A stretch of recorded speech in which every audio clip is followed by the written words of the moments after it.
Quand on prend un récit traditionnel, c'est très écrit, c'est très linéaire, hein. Il y a la situation initiale, il y a l'élément perturbateur, la résolution, et puis la situation finale.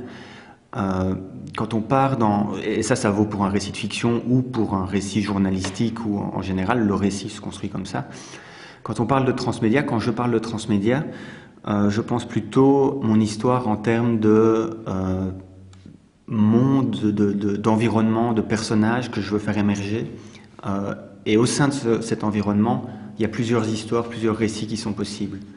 Euh, Par exemple, si je veux parler de la pauvreté à Liège, plutôt que de suivre l'histoire de Marcel, SDF à Liège, je vais plutôt faire émerger plusieurs acteurs, de cerner vraiment quel est l'environnement de la pauvreté à Liège, qui sont les personnages clés là-dedans.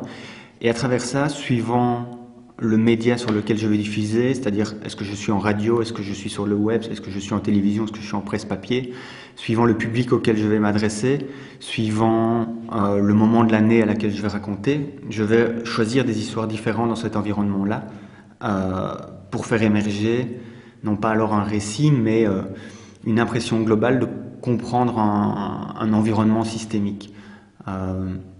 Un exemple flagrant, et qui est très loin de la pauvreté à Liège, par exemple, c'est Star Wars ou Le Seigneur des Anneaux. On connaît chacun certaines des histoires de Star Wars ou du Seigneur des Anneaux, mais à côté de ça, il y a toutes les histoires qu'on ne nous a pas encore racontées, ou celles qu'on nous a racontées qu'on n'a pas vues. Si vous lisez les bandes dessinées, si vous regardez les dessins animés ou le film au cinéma, tout fait partie du même monde, mais c'est pas la même histoire qui est déclinée. C'est chaque fois des moments différents, des angles différents, des façons de le raconter différentes. Le transmédia, c'est ça. Moi, je l'applique au documentaire.